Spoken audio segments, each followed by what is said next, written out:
नमस्कार। आज हम सीधे बात करेंगे उन नए नियमों की जो जुलाई 2025 से लागू हुए हैं। हमारे पास एक लेख है, जुलाई 2025 नए नियम आम जीवन पर असर। तो आज देखेंगे कि ये बदलाव हमारे रोज के जीवन पर, मतलब बैंक से लेकर ट्रेन, टैक्स और पुरानी गाड़ियों तक कैसे असर डाल रहे हैं। चलिए शुरू करते हैं। बिल्कुल। और ये सिर्फ छोटे मोटे नियम नहीं है, इनका सीधा असर हमारी जेब और हमारे रोज के फैसलों पर पड़ने वाला है।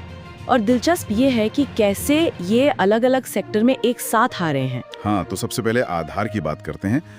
नया पैन कार्ड या तत्काल ट्रेन टिकट अब आधार OTP के बिना नहीं चलेगा। हाँ, मतलब अगर आपका IRCTC अकाउंट आधार से लिंक्ड नहीं है तो तत्काल टिकट बुक करना मुश्किल हो जाएगा। बिल्कुल, ये तो एक तरह से डिजिटल पहचान को हर जगह फिट करने जैसा है। सही कहा, सेंट्रलाइजेशन की तरफ एक और कदम। इससे शायद पारदर्शिता बढ़े, पर हाँ, निर्भरता भी तो बढ़ रही है आधार पर।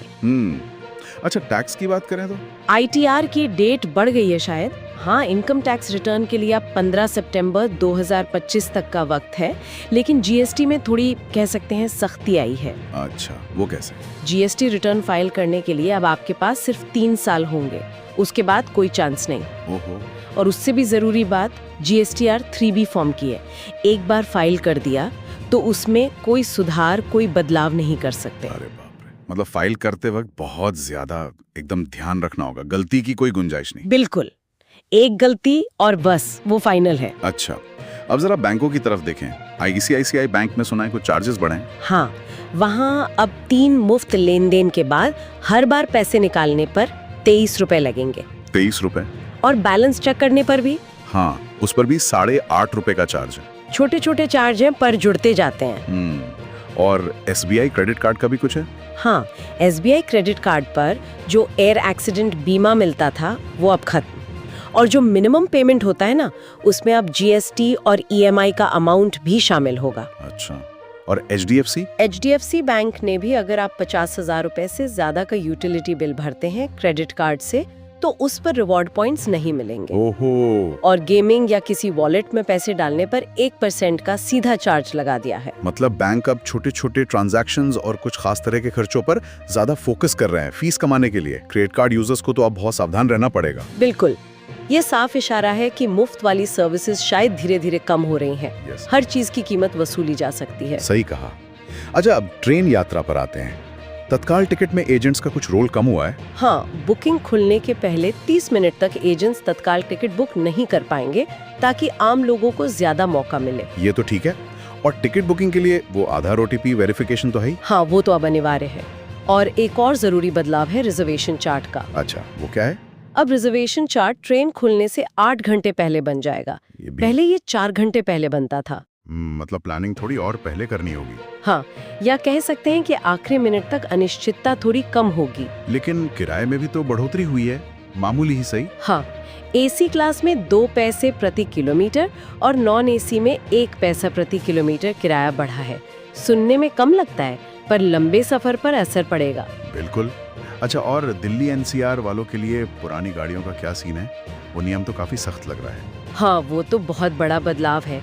10 साल से ज्यादा पुरानी डीजल गाड़ी और 15 साल पुरानी पेट्रोल गाड़ी। हाँ, इनको अब पेट्रोल पंप पर फ्यूल ही नहीं मिलेगा। क्या बात कर रहे हैं, फ्यूल ही नहीं मिलेगा? जी हाँ, और इस पर नजर रखने के लिए पेट्रोल पंपों पर ANPR कैमरे लगाए जा रहे हैं, ऑटोमेटिक नंबर प्लेट रिकॉग्निशन वाले। अरे बाप रे, मतलब गाड़ी का नंबर प्लेट स्कैन होगा और पता चल जाएगा कि गाड़ी कितनी पुरानी है। बिल्कुल, ये प्रदूषण रोकने का एक बहुत कड़ा कदम है। जिनके पास ऐसी गाड़ियां हैं, उन्हें अब जल्दी सोचना पड़ेगा। सही कहा। अच्छा, प्रॉपर्टी के मामले में भी कुछ नया है, रेंट एग्रीमेंट को लेकर। हाँ, अब पूरे देश में रेंट एग्रीमेंट के लिए ई-स्टैंपिंग जरूरी कर दी गई है। वो जो फिजिकल स्टैंप पेपर वाला सिस्टम था ना, वो अब खत्म। सब कुछ ऑनलाइन, डिजिटल। इसका मकसद तो शायद फर्जी एग्रीमेंट रोकना होगा और सब कुछ ट्रैक करना आसान होगा। बिल्कुल, पारदर्शिता बढ़ाने की कोशिश है। लेकिन हाँ, ये देखना होगा कि छोटे शहरों में या जो लोग टेक सेवी नहीं है, उनके लिए ये कितना आसान होगा। वो तो है। और आखिर में कंपनियों के लिए भी कुछ नियम बदले हैं। कंपनी अधिनियम 2025। हाँ, उसमें भी बदलाव है। अब कंपनियों को जरूरी जानकारी सरकार को देने के लिए सिर्फ 7 दिन मिलेंगे, पहले 30 दिन मिलते थे। सिर्फ 7 दिन? काफी तेजी दिखानी होगी। हाँ, और CSR यानी कॉर्पोरेट सोशल रिस्पॉन्सिबिलिटी कि रिपोर्टिंग भी पहले से ज्यादा सख्त हो गई है।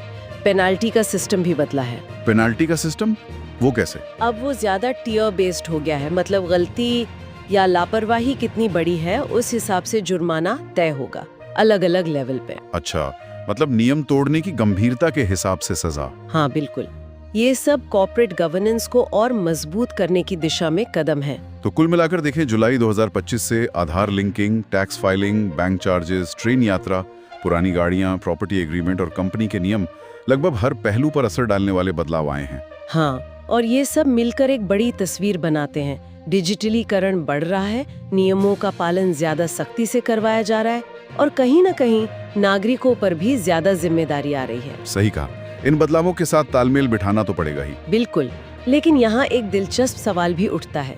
ये सारे नियम जो अलग अलग दिख रहे हैं, क्या ये मिलकर भविष्य में हमारे पैसे मैनेज करने के तरीके, हमारी रोज की प्लानिंग को किसी ऐसे ढंग से बदल देंगे जो हमने अभी सोचा भी नहीं है? ये सोचने वाली बात है। इनका मिला जुला असर शायद अभी पूरी तरह साफ ना हो। हाँ, इस पे गौर करना जरूरी होगा कि लॉन्ग टर्म में इसका क्या प्रभाव पड़ता है।